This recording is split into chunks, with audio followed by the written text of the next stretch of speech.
Hôm nay thì mình ra quay mấy cái luống hẹ nhà mình cho mọi người xem, sẵn chia sẻ mọi người cách trồng luôn. Để trồng được những cái luống hẹ xanh tốt như vậy thì nó rất là đơn giản luôn, vì hẹ dễ trồng lắm, vườn dưới đất hay là vườn sân thượng gì trồng được trơn á, vì hẹ nó không có sâu bệnh nhiều. Trước đây thì vườn nhà mình không có được nhiều cây giống hẹ vậy đâu, chỉ có một chậu nhỏ nhỏ thôi, chừng một bụi thôi mọi người, mà nhà mình nhân giống từ từ ra được nhiều vậy nè. Vườn mình thì có rất nhiều hẹ nha, bên đây 4 luống, còn bên đây nè, bên đây luống ngắn ngắn thôi mà rất là nhiều luống luôn. Hẹ này là vườn nhà của cô mình nha. Trước đây thì cô mình trồng để ăn thôi, nhưng mà sau này nó nhiều quá rồi nên cắt bán bớt. 1 ký 25.000, bán ở chợ gần nhà mọi người. Nhà cô mình thì có nuôi bò, cho nên là tất cả những rau củ quả trong vườn này đều được bón bằng phân bò. Nhà cô mình thì có nuôi 4 con bò. 4 con bò này thì vừa đủ phân để bón cho cái vườn này thôi, chứ cũng không có nhiều để bán. Và cái phân bò của vườn nhà cô mình thì cứ có phân trong chuồng như nè, thì xúc quăng ra vườn thôi. Cái chỗ nào mà không trồng cây á, quăng một đống vậy đó, thì để mưa năm dài tháng rộng, tầm 1 năm vậy đó mọi người, 1 năm hơn 1 năm thì con bò nó tự mục và đem vào dùng luôn, chứ không có xử lý theo cái kỹ thuật gì hết. Nuôi bò thì cực cái là đi tìm cỏ, sáng ra là cắt một đống cỏ nha, để cho nó ăn cả ngày đó. Phân bò mình trồng để bón cho cây rau, cây hẹ, những cái cây mà có bộ rễ khỏe đó, thì không cần phải xử lý gì đâu. Ở quê mình thường là cứ xúc trong chuồng bò ra rồi quăng một đống ngoài vườn á, qua hết mùa mưa là bắt đầu phân bò nó mục là lấy dùng luôn. Còn với những cây mà khó tính như cây dưa, cây cà, cái họ bầu bí dưa mọi người, thì mọi người nên xử lý vôi trước khi mình bón cho cây nha. Con bò ở nhà mình nuôi để mình lấy phân á, thì mình không có cho con bò nó ăn muối, nên cái phân để bón cho cây thì cây nó phát triển rất là tốt.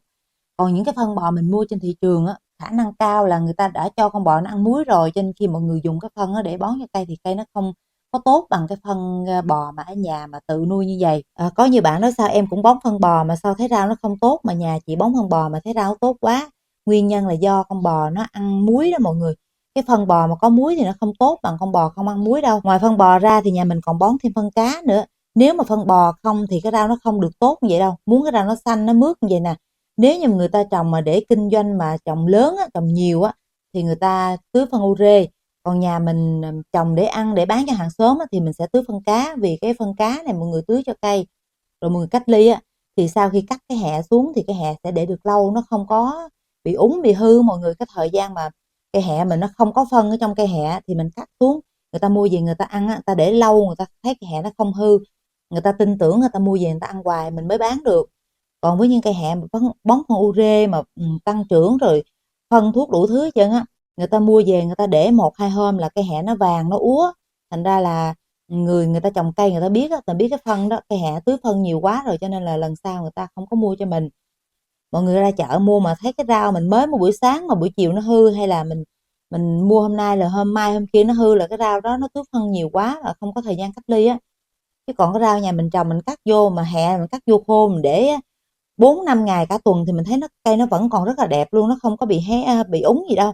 Rồi giờ mình quay lại cái kỹ thuật trồng hẹ của nhà mình nha mọi người. Cây hẹ này á, nếu mình trồng đúng kỹ thuật á thì mình chỉ cần trồng 1 lần thôi là mình ăn cả đời luôn, không cần phải thay cây, không cần nhổ cây đâu, càng ngày nó càng đẻ nhiều như nè. Hồi nãy mình có nói mọi người đó, hồi trước đây nhà mình chỉ có một bụi thôi mà bây giờ nó làm một lùm một vườn vậy đó, 2 3 4 luống bên này rồi bên kia. Nói chung là vườn nhà mình giờ chỗ nào cũng có hẹ hết trơn á.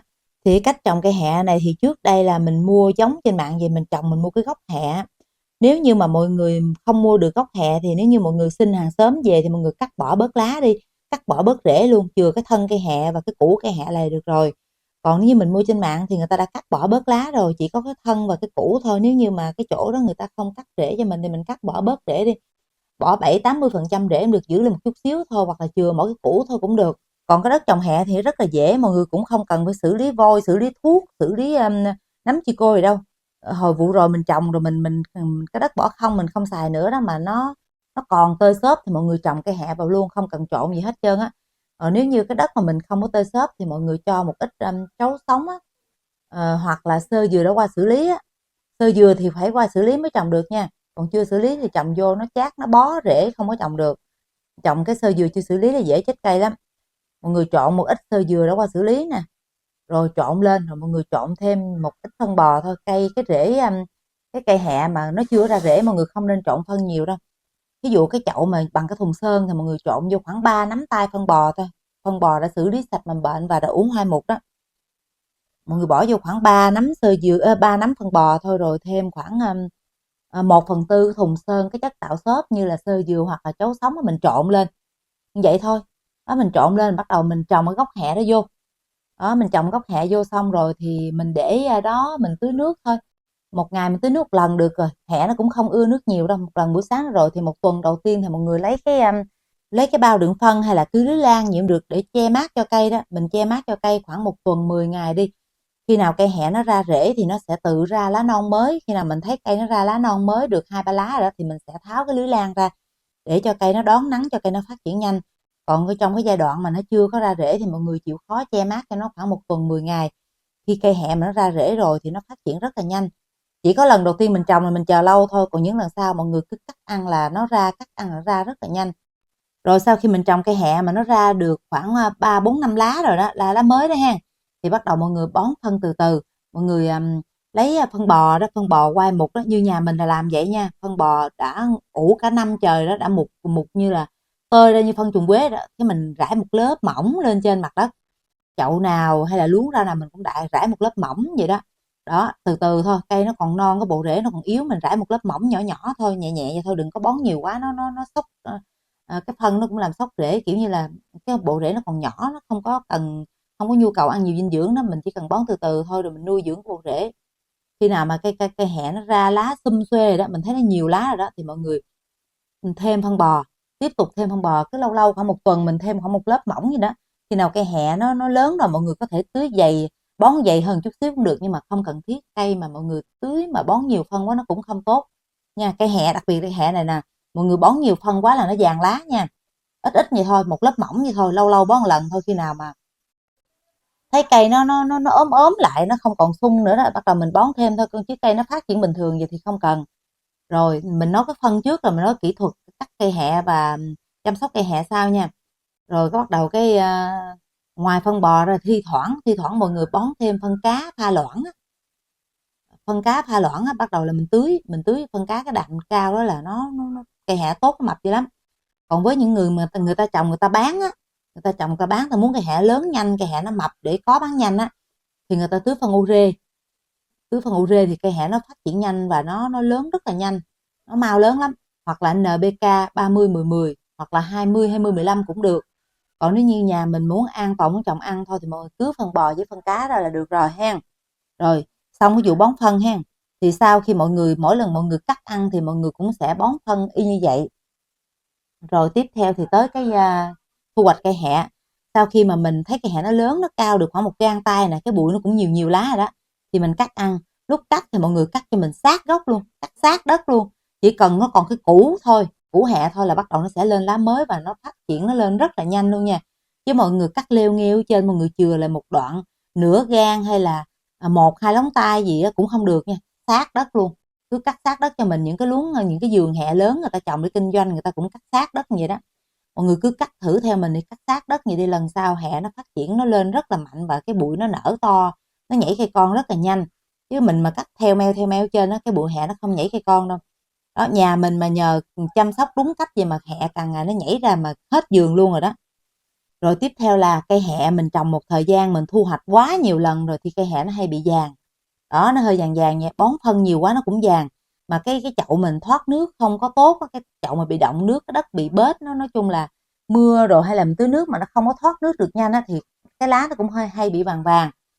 Cho nên là nếu mà sau này mà cây hẹ mình trồng á, mà nó vàng vàng kiểu như lão hóa rồi thì mọi người nhổ lên. Mình nhổ lên, mình cắt bỏ hết rễ đi. Rồi bắt đầu mình cắt bỏ bớt lá đi, mình chừa lại cái thân với cái củ thôi. Bắt đầu mình sẽ làm đất lại. Mình xới đất lên, mình xới trộn đất lên, rồi mình cũng thêm phân bò, thêm trấu sống gì đó, như cái đất mà mình cảm thấy nó cây nó hay bị bệnh quá rồi thì mọi người rắc vôi lên. Rắc một lớp vôi sát khuẩn, vôi xay nóng, vôi mà đúng vôi sát khuẩn nha. Rắc vôi lên, trộn xới trộn đất lên rồi phơi đất khoảng một tuần đi. Rồi bắt đầu cái hẹ sau khi mình nhổ lên rồi mình cứ để chỗ ẩm ẩm trong vườn, chỗ nào ẩm ẩm, cái chậu nào ẩm ẩm. Mình lấy cái gì mình che mát mát nó là được rồi. Mình để đó cả tuần 10 ngày cũng không sao đâu. Mình chờ cái chậu đất đó xử lý xong, bắt đầu mình lại trồng cây hẹ này lại. Rồi mình cũng chăm sóc như mình y ban đầu vậy đó.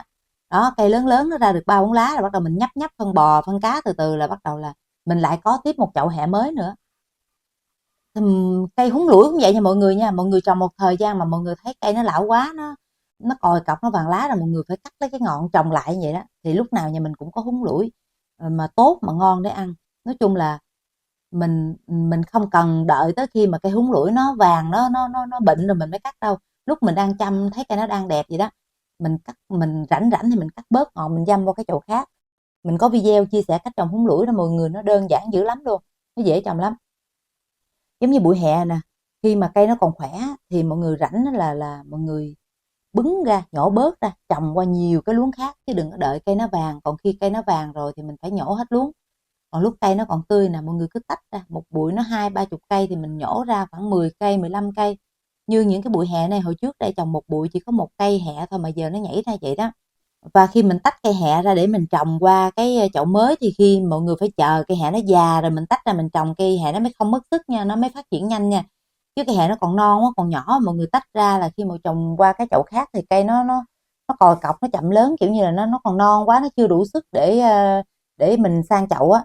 Muốn sang chậu thì phải chờ cây hẹ già, bởi cây hẹ giống người ta bán cho mình lúc nào người ta cũng đưa cái gốc hẹ bự bự này, hẹ già á, thì mình trồng rất là nhanh.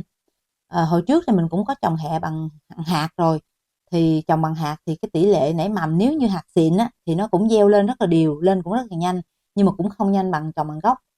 Nhưng mà cái hạt hẹ xịn nó mua rất là khó nha mọi người, khó mua lắm. Mọi người mua 10 người thì cũng chưa chắc được một người bán hạt hẹ xịn. Hồi trước đây mình mua hạt hẹ 40.000 một gói, mình mua 2 gói của cái hãng gì đây, cái thương hiệu cũng cũng lớn đó, cái gì ta quên rồi, mà nói chung là Rạng Đông hay là đúng là Rạng Đông hay gì đó, mà mình gieo không lên luôn, không lên một hột nào luôn. Đó cho nên là mọi người gieo trồng bằng cái củ đi, trồng bằng cái củ đi cho nó nhanh. Củ là chắc nhất, 1 ký củ hẹ cũng đâu có nhiêu mọi người, 55-60 ngàn gì đó mà trồng. Ôi tên 1 ký của củ hẹ về cho cả xóm trồng luôn chứ đâu có, nó nhiều lắm. 1 ký củ hẹ vườn nhỏ nhỏ không có chỗ trồng hết đâu. Mà khi trồng hẹ thì mọi người cũng tìm cái chậu mà nó được được một chút xíu chứ đừng có nhỏ quá nha, nó nhiều đất ăn nó mới phát triển mạnh được. Còn về sâu bệnh trên cây hẹ thì mình không thấy, mình trồng ít với mình vườn nó sạch sẽ gọn gàng nên mình cũng không thấy sâu bệnh, như kể cả khi mình trồng dưới đất thì mình cũng không thấy sâu bệnh, cho nên mình cũng không có phun thuốc gì hết, chỉ có bón phân thôi. Ở dưới phần bình luận của video này thì mình có để cái video chia sẻ cách trồng hẹ chi tiết, mình làm tới đâu mình quay tới đó luôn mọi người, chia sẻ trực tiếp lên cây hẹ luôn. Còn video này mình không có thời gian nên mình không có quay chi tiết như vậy. Mọi người muốn xem chi tiết thì xem lại cái video dưới phần bình luận nha, và cái địa chỉ mua hẹ cây giống hẹ thì mình cũng để dưới đó luôn. Rồi mình cảm ơn mọi người đã xem video ủng hộ mình nha. Mình hẹn gặp lại mọi người trong những video tiếp theo.